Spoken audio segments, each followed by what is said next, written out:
Tiempo paranormal. Historias de terror. El exorcismo de Anneliese Michel.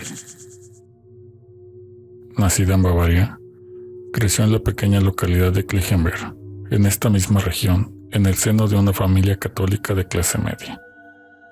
Sin aviso, su vida cambió drásticamente. Un día de 1968, cuando tenía 16 años, comenzó a no poder controlar su propio cuerpo. Sufría movimientos violentos, ni siquiera podía avisar a sus padres, ni a sus 3 hermanas.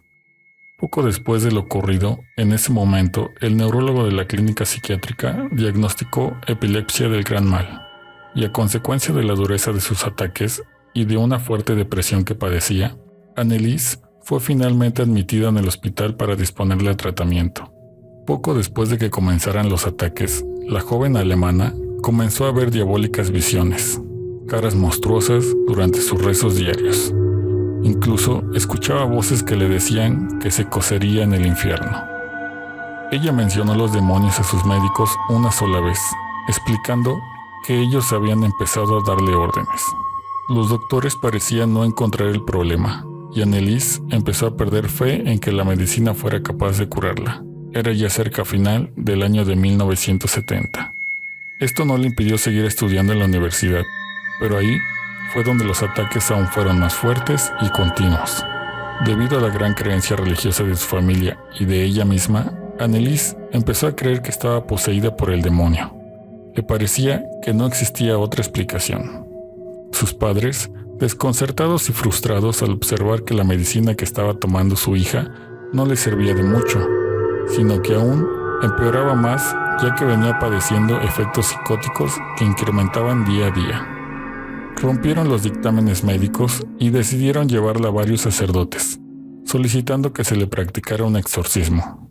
Sin embargo, estos sacerdotes no determinaron que aquello se tratara de una auténtica posesión, y por años la iglesia rechazó conceder un exorcismo en la adolescente, que por esta época contaba ya con 20 años, ya que no se daban ninguno de los factores necesarios para considerar como cierta tal situación, que son, según la Academia Pontificia, hablar en idiomas desconocidos, exhibir una fuerza física desproporcionada, manifestar repulsión por objetos sagrados y conocer hechos muy distantes en tiempo y espacio.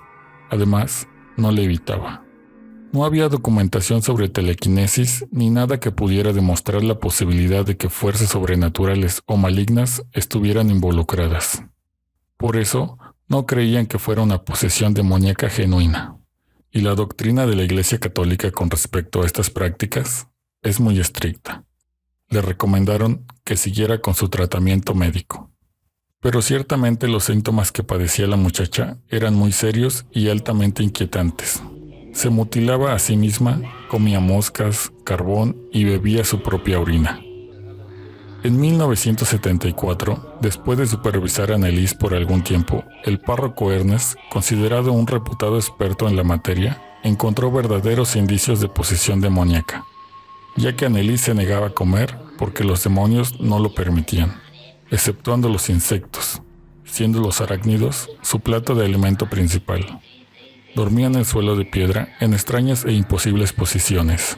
Rompía crucifijos, destruía cuadros de Jesucristo y lanzaba rosarios, deshaciéndose de ellos. Se le podía oír gritando por toda la casa durante gran parte del día, y el acto de romperse la ropa y orinar en el suelo se convirtió en el pan de cada día. Después de hacer una verificación exacta de la posesión, en septiembre de 1975, el obispo ordenó finalmente llevar a cabo el gran exorcismo, que sería realizado por el propio pastor. La base de este ritual está en el Rituale Romanum, el cual continúa siendo en este momento un derecho canónico, válido desde el siglo XVII, en sesiones que se prolongaron semanalmente desde septiembre del 75 hasta julio del 76. Ciertamente, ellos aseguraban que no solo había un demonio dentro de la joven, sino que eran varios. Hasta se identificaron: Caín, Judas Iscariote, Lucifer, Nerón, Adolfo Hitler y Fishman, un deshonrado sacerdote franco del siglo XVI, y algunas otras almas malditas que se manifestaron a través de ella. Sus convulsiones eran tan fuertes durante el exorcismo que tenían que atarla a la cama y ser sujeta por 3 personas. Solo por un corto tiempo parecía que el exorcismo hacía efectos. Incluso pudo regresar a la escuela y realizar los exámenes finales de la Academia de Pedagogía. Los ataques aún así no terminaron. De hecho, ella quedaba paralizada e inconsciente más a menudo que antes. El exorcismo continuó por muchos meses, y durante semanas, Annelies rechazó todo tipo de alimento. Aparte de no comer, presentaba una grave neumonía, alcanzando apenas los 30 kilos de peso. Estaba totalmente demacrada y con fiebres muy altas. Incluso llegó a romperse las rodillas debido a las 600 genuflexiones que realizaba obsesivamente durante las sesiones. El último día del ritual del exorcismo fue el 30 de junio de 1976.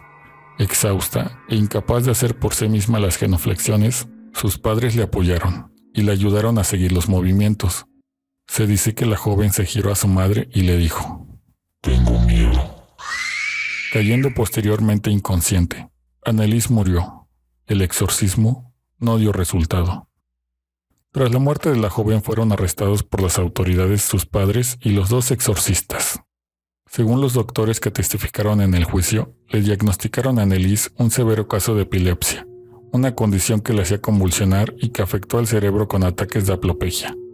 Además, se discutió sobre posibles desórdenes mentales y psicológicos, lo que explicaría las alucinaciones de sus rostros y voces demoníacas. Las pruebas forenses dictaminaron que Annelies murió de hambre. Especialistas afirmaron que si los acusados hubieran alimentado a la joven a la fuerza, por lo menos una semana antes de su muerte, ella hubiera podido salvarse.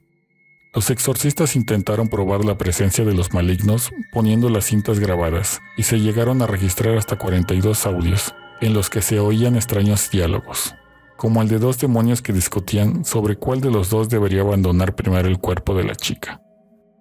Nadie de los testigos del exorcismo dudó jamás sobre la autenticidad de presencias diabólicas, incluyendo su hermana, declarando que Annelies no quería que la ingresaran en un hospital mental. Los psiquiatras que también fueron llamados a testificar en el juicio hablaron sobre la inducción doctrinaria. Dijeron que los curas proporcionaron a la chica los contenidos de su conducta psicótica.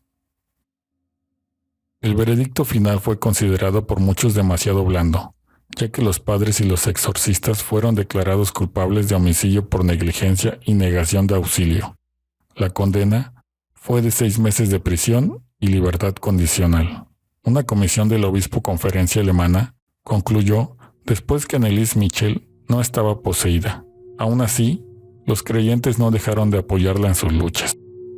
Su cuerpo fue exhumado 11 años y 6 meses después de su entierro, solo para confirmar que se mantenía en circunstancias normales, lo cual fue confirmado. Aún hoy en día hay gente que visita la tumba de Annelies como lugar de peregrinaje y adoración a una santa que luchó contra el diablo.